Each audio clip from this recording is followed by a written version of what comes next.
Кликнахте, защото подкастът каза, че Azure AI Foundry е капан, нали? Добре, на правилното място сте. Ето обещанието предварително. Помощниците, Copilots, се сриват без обосноваване, grounding, но инструменти като генерирането, подсилено от извличане, RAG с Azure AI Search, хибридно и семантично, плюс оценители за обоснованост, уместност и съгласуваност са действителните корекции, които ви предпазват от изпращане на халюцинации, маскирани като отговори. Ще минем отвъд маркетинговите презентации и ще ви покажем ръководството за оцеляване с реални примери от практиката. Абонирайте се за бюлетина M365 шоу и следете предаванията на живо с MVP експерти. Там се крият белезите и решенията. Тъй като първите пукнатини обикновено се появяват в мултимодалните приложения, нека започнем оттам.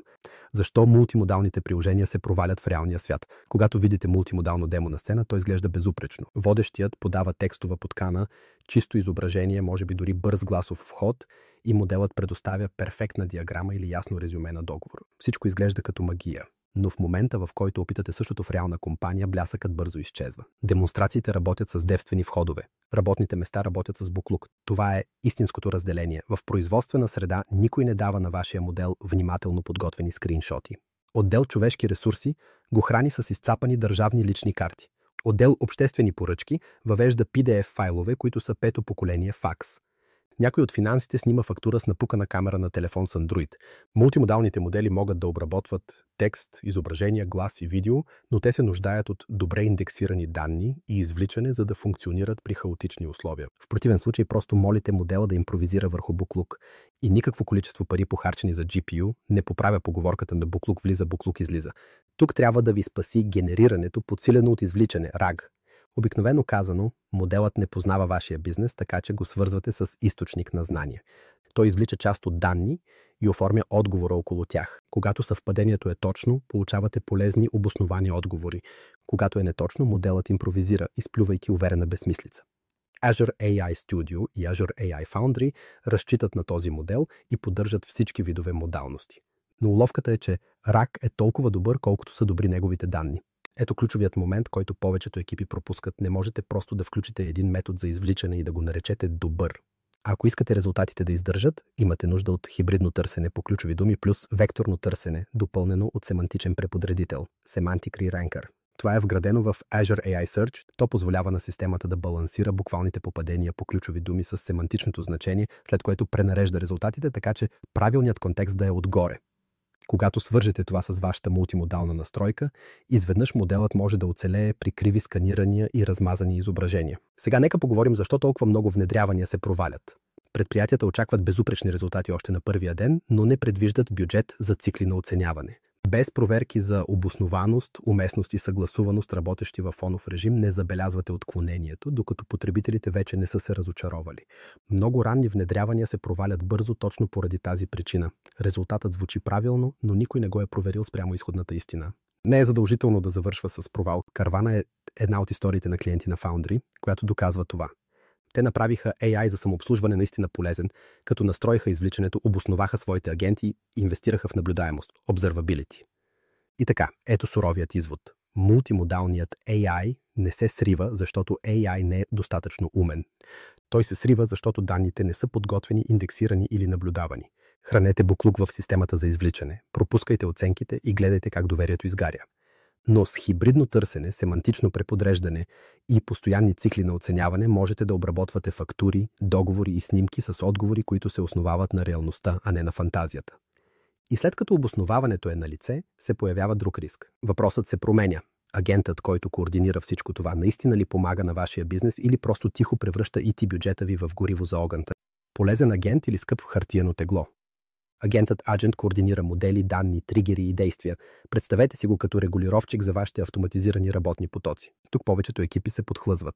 На теория агентът изглежда златен. Подавате му инструкции, насочвате го към вашите данни и приложения и той трябва да изпълнява процеси, да извлича отговори и дори да задейства работни потоци. Но това не е перфектен колега. Ето разграничението, което мнозина пропускат. Помощниците, Copilots и агентите, Agents, не са едно и също нещо.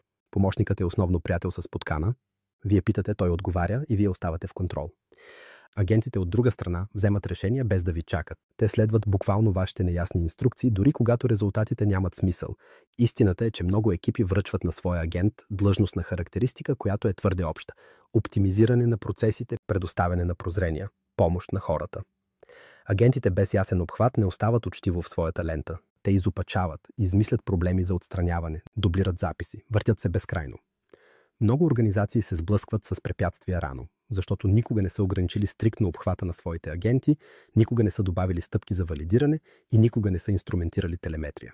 Без тези предпазни мерки, вашият лъскав нов инструмент е просто безразсъден стажант с администраторски права. Тук пакетът Microsoft ви дава частите. Copilot Studio е мястото с нисък код, където създателите проектират поведението на агента. След това Agent Service на Azure AI Foundry е корпоративното скеле, което въвежда тези агенти в производство с наблюдаемост. И така, как да разберете дали вашият агент е наистина полезен? Намалява ли човешките часове или въвлича персонала ви в задачи по отстраняване на грешки? Събирате ли показатели като обоснованост, плавност и съгласуваност? Имате ли телеметрия, за да уловите отклонението преди потребителите да започнат да подават оплаквания? Пътят навън е използването на функциите за наблюдаемост и вградените оценители на Azure AI Foundry. Това не са незадължителни екстри, те са документираният начин за измерване на обоснованост, уместност и съгласуваност. Капанът на автономния агент, автономните агенти са мястото, където шумът става опасен. Капанът е прост, те не чакат разрешение. Помощниците спират за вас. Автономните агенти не. И когато вземат лошо решение, щетите настъпват незабавно и се разпространяват във вашия наемател Tenant. Помощниците са реактивни, агентите са проактивни. Вместо да стоят тихи, докато някой въведе подкана, вие давате обхват на агентите да наблюдават състоянието на услугите или да стартират работни потоци автоматично. Но ето важния контекст. Автономните агенти в Copilot Studio днес все още са в предварителен преглед превю. И дори Microsoft казва, че се нуждаете от управление на жизнения цикъл, предпазни мерки и системата за контрол на Copilot, преди да помислите за широко разгръщане. Какъв е контролният списък за оцеляване? 3 задължителни неща преди всякаква ефектна автоматизация. Обхват на самоличността и достъпа. Дайте на вашия агент минимални права. Регистриране и връщане назад. Logging and rollback. Всяко действие трябва да оставя следа, която можете да аудитирате, и всяко сериозно действие се нуждае от път за отмяна. Филтри за съдържание и поведение. Microsoft нарича това Azure AI Content Safety. Филтрите, които предпазват един прекалено ентусиазиран бот да не генерира неподходящи отговори. Отговорният AI се отнася и до етиката. Представете си агент за човешки ресурси, който автоматично маркира служители като рискови, или финансов агент, който задържа плащания на доставчици, които погрешно класифицира като измама. Това са провали с човешко въздействие, които имат правни последици. Наблюдаемостта не е по избор. Имате нужда от табла за управление, които показват всяка стъпка, която предприема един агент, и оценители, които проверяват дали изходът му е обоснован, уместен и съгласуван с вашата политика. Имате нужда и от опции човек в цикъла – Human in the Loop. Правилната аналогия тук е да позволите на тинейджър да се учи да шофира. Потенциалът е реален, но не предавате ключовете и се надявате на най-доброто. Сядате до него, давате му граници и инсталирате спирачки, които можете да натиснете сами. Това е управление на жизнения цикъл на практика. Azure AI Foundry – вашата фабрика или вашето минно поле. Azure AI Foundry е новият водещ продукт на Microsoft, така наречената фабрика за всичко свързано с AI. Проблемът – твърде много екипи влизат и го третират като IKEA. Хвърлят модели и конектори заедно без инструкции. Това, което получават, не е корпоративна AI система. Това е играчка с демо-клас, която се срива при първия истински потребител. Foundry е фабричен цех, а не кутия за играчки за хакатон. Това означава задаване на граници на самоличността, обвиване на безопасност на съдържанието около всеки работен поток и използване на наблюдаемост.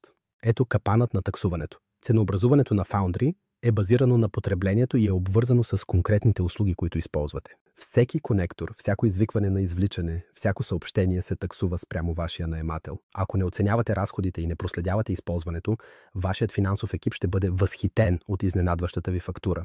Истинският убиец, екипите преминават от прототип към производство без тръбопроводи за оценяване. Ако пропуснете оценителите за обоснованост, плавност, уместност и съгласуваност, вие внедрявате насляпо. Отговорът е в платформата. Използвайте Azure AI Foundry Observability от първия ден. Свържете потоци на подкани Prompt Flows. Стартирайте вградените оценители при всеки тест. Обосновете системата си с Azure AI Search, използвайки хибридно търсене плюс семантично преподреждане, преди дори да помислите за пускане на живо. Отговорен AI или отговорни главоболия. Отговорният AI не е вдъхновяваща философия. Това са конфигурация, одити, филтри и стъпки за управление, които приличат повече на поддръжка на сървър. Отговорният AI е предпазният колан, а не спортната кола. Грозният вариант да пропуснете това. Включване на бот директно във вашето HR хранилище без обхват на наемателя. Ботът любезно публикува диапазони на заплатите на служителите в чата. Сега имате нарушение на поверителността. Какво предпазва от този хаос? Започнете с Azure AI Content Safety. След това Foundry и Copilot Studio добавят тръбопроводи за оценяване, които се справят с проверки на обосноваността, оценка на уместността и обяснимост. Истинската корекция е управление на жизнения цикъл. Тест, одобрение, пускане, одит, повторение. С контролни точки на всеки цикъл вие продължавате да забелязвате отклонението преди то да се превърне в новина. Някои администратори мърморят, че отговорният просто означава по-бавен. Грешна гледна точка. Отговорното не убива скоростта, то пречи на скоростта да ви убие. Доброто управление означава, че всъщност можете да оцелеете след одити и все още да поддържате проектите си в движение. Ето суровият извод. Капанът не е Foundry или Copilot Studio. Той е мисълта, че са и включи и работи. Plug and play. Управлението първо, експериментът втори, производството последно. Пропуснете самоличността и наблюдаемостта на своя отговорност. Инструментите са на лице, но само управлението превръща прототипите в реално производство. И така, ако искате суровите корекции, които действително поддържат вашия наемател жив, абонирайте се за подкаста и ми оставете отзив. Влагам часове всеки ден в това и вашата подкрепа наистина помага. Инструментите ще се променят, тактиките за оцеляване оцеляват,